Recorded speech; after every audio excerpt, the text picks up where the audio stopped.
Indonesia membuat perikop ini dengan judul Yesus menyembuhkan 2 orang buta.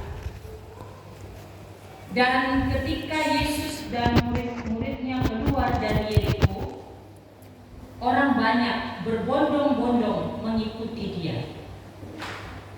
Ada 2 orang buta yang duduk di pinggir jalan mendengar bahwa Yesus lewat. Lalu mereka berseru, "Tuhan, Anak Daud, kasihanilah kami." Tetapi orang banyak itu menegur mereka supaya mereka diam. Namun mereka makin keras berseru, katanya, "Tuhan, Anak Daud, kasihanilah kami." Lalu Yesus berhenti dan memanggil mereka. Ia berkata, "Apa yang kamu kehendaki supaya aku perbuat bagimu?" Jawab mereka, "Tuhan, supaya mata kami dapat melihat." Maka tergeraklah hati Yesus oleh belas kasihan, lalu ia menjamah mata mereka, dan seketika itu juga mereka melihat lalu mengikuti dia. Demikian firman Tuhan, kita sambut dengan nyanyian.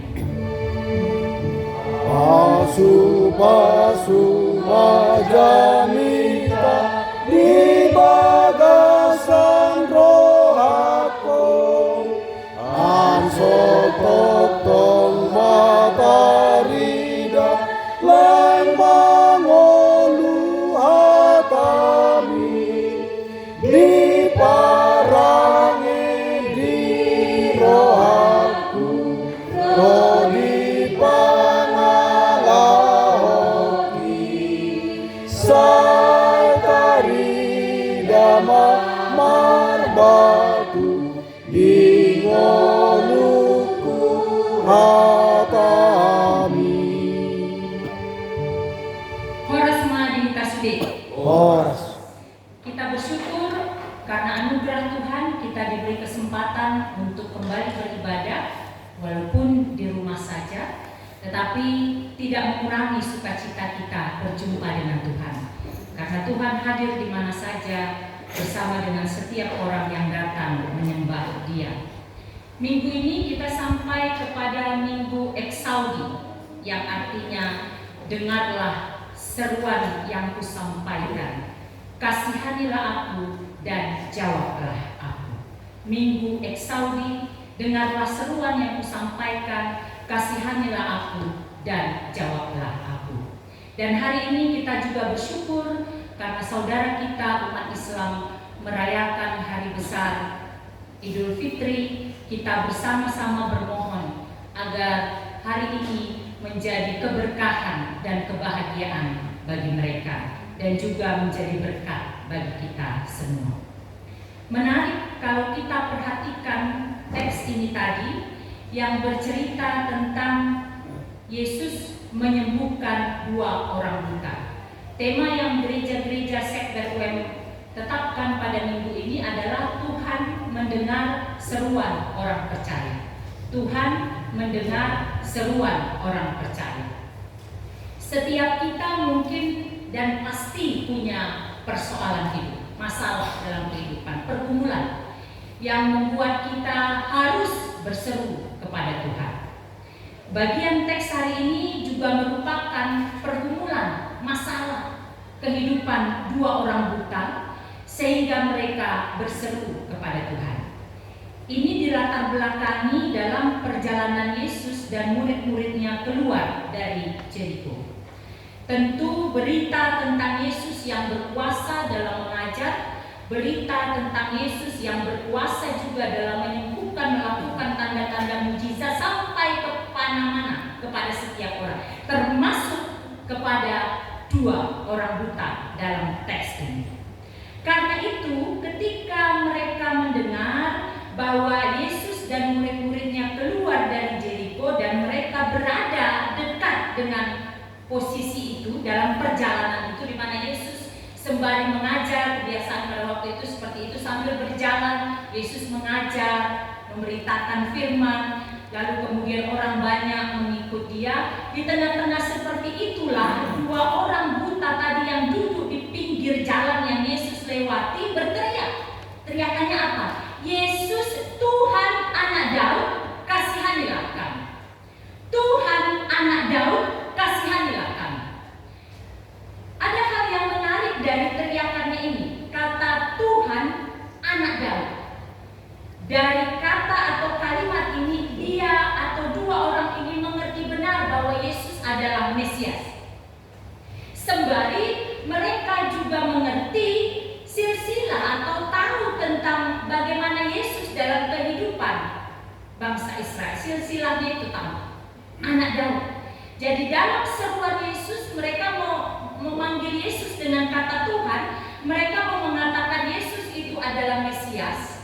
Sekaligus mereka mau mengatakan bahwa Yesus itu berada dalam kerangka kerajaan atau kuasa duniawi yang menyertainya. Jadi Yesus yang ilahi dan juga Yesus yang manusiawi yang mereka kenal dalam perjalanan atau silsilah bangsa. Mereka tahu benar tentang itu. Itu yang diteriakkan mereka.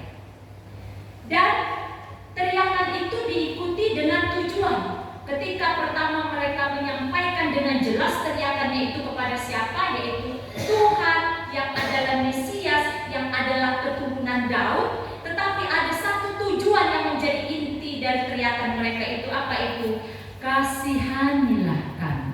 Ibu maruham Tuhami ali Tuhan. Asi maruham dihan. Ini yang menjadi inti dari teriakan mereka. Mereka tahu benar memakai kesempatan yang ada. Ini yang bisa kita pelajari dari teks ini pada poin 1. Mereka tahu benar kesempatan yang ada. Dan tidak bisa memastikan ada kesempatan kali kedua, ketiga mereka berjumpa lagi seperti itu. Makanya mereka benar-benar memaksimalkan kesempatan itu dengan teriakan pujian, pengenalan, sekalipun mereka tidak selalu mendampingi Tuhan, tapi dari berita-berita yang mereka dengar, mereka tahu Yesus itu Tuhan, mereka tahu Yesus itu Anak Daud, tapi terlebih-lebih mereka tahu Yesus adalah tujuan dari setiap harapan, pergumulan, dan iman orang yang percaya. Lalu apa yang kita lihat? Ketika teriakan itu mereka sampaikan, apakah orang-orang yang berada bersama-sama dengan Tuhan Yesus segera peduli dan berkata, Tuhan berhenti, itu ada orang yang memanggil, orang buta yang perlu ditolong. Tuhan sebentar, ada teriakan kami dengar dari sana, orang yang memanggilmu dengan sebutan Tuhan dan Anak Daud. Coba kita lihat mereka, adakah seperti itu? Tidak. Dalam ayat 31, tetapi orang banyak itu menegur mereka supaya mereka diam. Mengapa? Karena mengganggu konsentrasi mereka mendengarkan Yesus yang sedang mengajar sambil berjalan. Teriakan itu bagi mereka mengganggu konsentrasi ketenangan mereka, dan mereka pikir juga akan mengganggu Yesus dalam menyampaikan pengajarannya. Makanya mereka menyuruh dia. Kita bisa gambarkan ini, saya bisa gambarkan mungkin mereka ada 1-2 orang yang menemui dan berkata, udah diam, kalian mengganggu kami. Ini yang terjadi di saat orang datang dengan pergumulan yang berat. Tidak digambarkan di sini sudah berapa lama mereka buta, tetapi kalau dikatakan mata adalah pancaran jiwa, berarti jiwa mereka sudah begitu lama tidak terpancar dengan kebutaan mereka itu. Mereka menjadi orang yang sangat menderita dalam pergumulannya ini. Dan itu yang disampaikan. Tapi di sisi lain, orang yang katanya mau mendengarkan firman Tuhan sama sekali tidak punya kepedulian, simpati, apalagi empati kepada kedua orang buta tersebut. Jemaat yang dikasihi Tuhan, apakah mereka diam? Tidak. Tadi yang pertama, baginya kesempatan belum tentu datang kali kedua, ketiga. Karena itu akibatnya yang kedua adalah mereka tidak mau putus asa. tidak mundur. Dilarang supaya mereka berteriak dan diminta supaya mereka diam. Mereka tidak mundur. Bahkan teks berkata mereka makin keras berseru. Artinya volume suaranya bertambah. Kalau tadi mungkin hanya Tuhan anak Daud kasihanilah kami, sekarang menjadi Tuhan anak Daud kasihanilah kami. Tidak putus asa. Karena apa? Karena itu menyangkut sesuatu yang sangat membebani kehidupan mereka. Pergumulan terdalam melihat dunia dengan segala isinya. Orang buta itu tidak pantang mundur, tidak menyerah dalam apa yang dihadapinya ketika itu. Lalu Yesus berhenti. Berarti dari teks ini seruan kedua menghentikan langkah Yesus. Jadi bukan karena kepedulian, simpati, empati orang banyak, bukan. Tetapi seruan yang kedua dengan nada yang lebih tinggi menghentikan langkah Yesus. Lalu Yesus berkata kepada mereka, apa yang kamu kehendaki supaya aku perbuat bagimu? Pertanyaan bagi kita, apakah Yesus tidak tahu? Jawabnya pasti Yesus tahu apa yang mereka mau.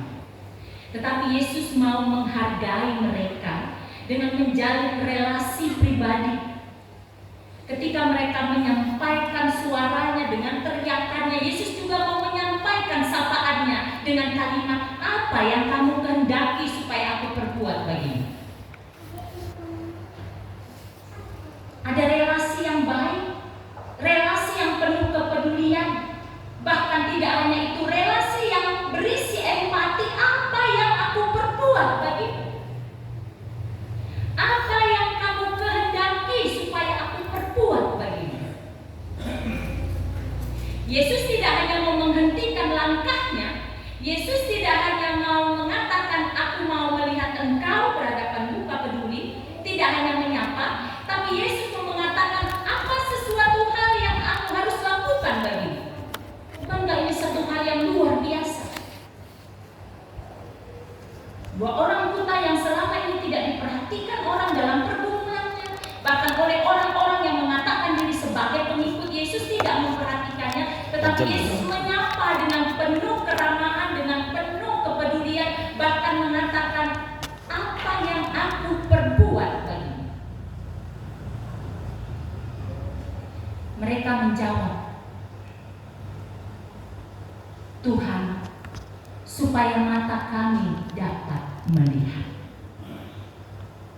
Mereka langsung kepada inti pergumulannya. Tuhan, supaya mata kami dapat melihat. Jemaat yang terkasih, lihat ada perubahan panggilan di sini. Dua kali mereka mengatakan Tuhan anak Daud. Tapi ketika mereka menyampaikan sesuatu yang menjadi pergumulannya kepada titik atau sentralnya, kepada intinya, mereka tahu yang mereka butuhkan hanyalah Tuhan Sang Mesias, bukan lagi anak Daud dalam silsilah bangsa itu.